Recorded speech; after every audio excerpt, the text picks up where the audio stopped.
Good afternoon. Welcome to the Long Live Third Parties podcast. Free Press Media Press Inc., a third parties books publisher, sponsors this podcast. I'm Andrew Bouchard. Today I read the case Candidacy of Independence versus Kiffmeyer, 688 NW 2D 854, Minnesota Supreme Court, 2004.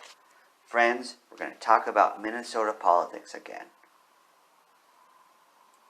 This case is in Minnesota, where I lived from 2004 to 2012. So shout out to all my friends in Minnesota, and shout out to all my friends in other states and nations.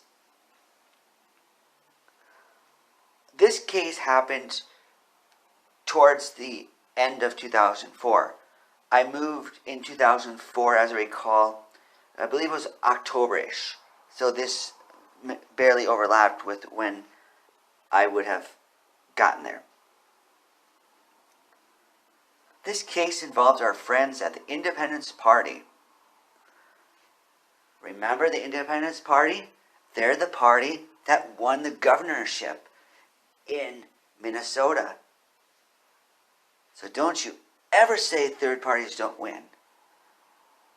They do win, and that was a major race. We got prime evidence. If it happened again, if it happened then, it can happen again. What happened in this case? Let's read from the record.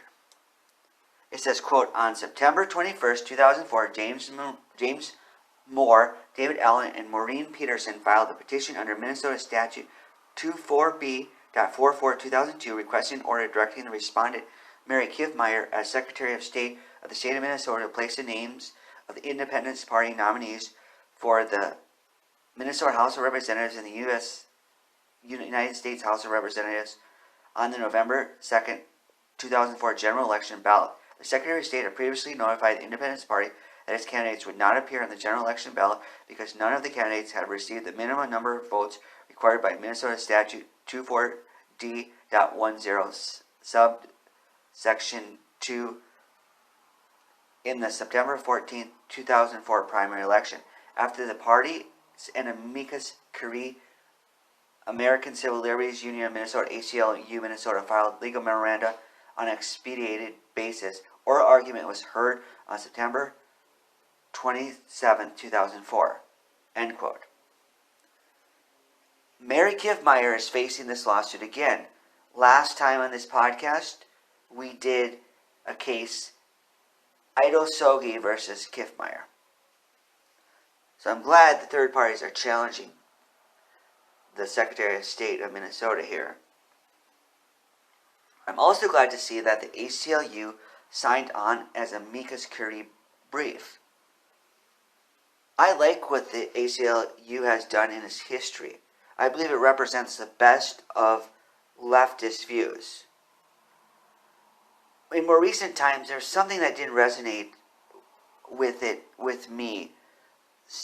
But I'm glad to see in this case, they're doing the right thing.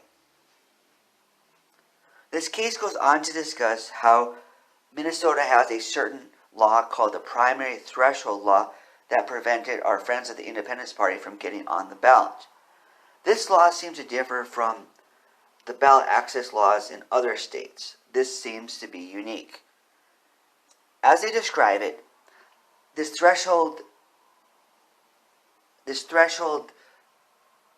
law mandates that a party has to get a certain percentage of votes, which is 10% of that. It says of the voters, candidates in the last election, in the primary.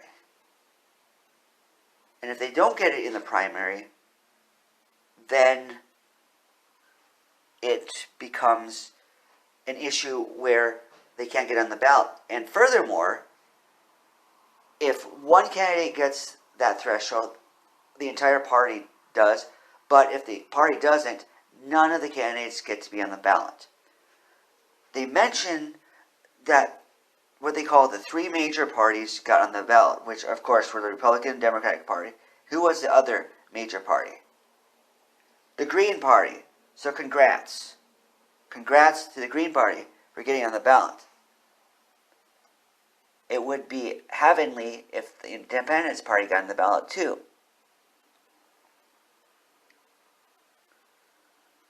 So because in this election,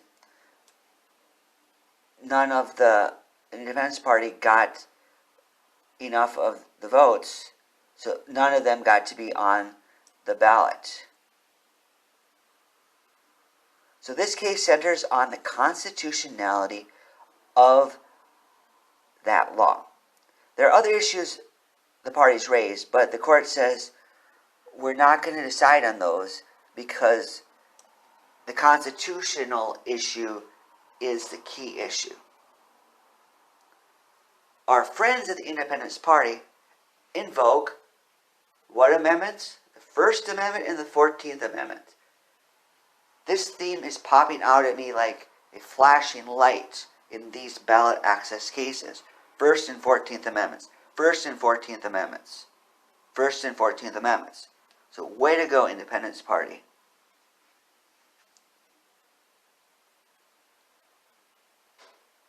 They mention something that unfortunately is pulling the Green Party into this. They say, quote,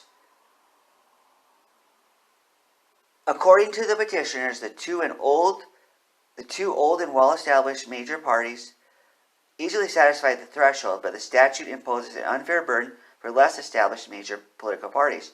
Disparate treatment is also evidenced, petitioners assert, by the fact that the Green Party was able to satisfy the threshold with only 35 votes, but the Independence Party was required to receive over twice as many votes in the same district.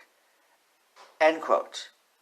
So unfortunately, in a way, this pits the Independence Party versus the Green Party.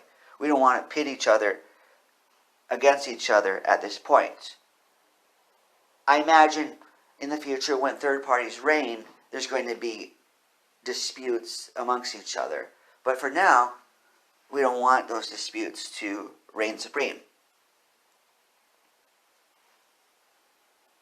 So, but they do have a point. It seems odd that the Green Party would only need 35 votes, but they would need more than 35. They would need 70 plus votes to get on the ballot.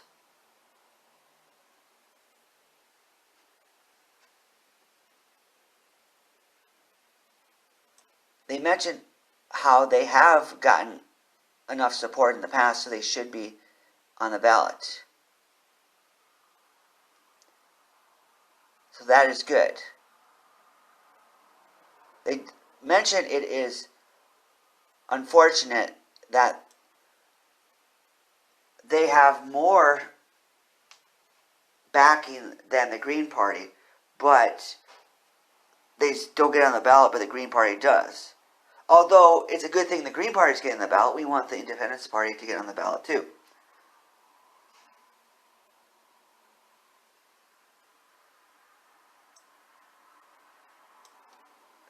They do mention how the other way to get on the ballot, which is often in the cases in the other states, is the petitions. Is because of this law, it makes the time frame to get the petitions more challenging. How do you think the court decides this matter? From hearing these cases, you might get cynical. You might get down in the dumps. You might get depressed. You might lose hope. But guess what, friends? I got something to read to you.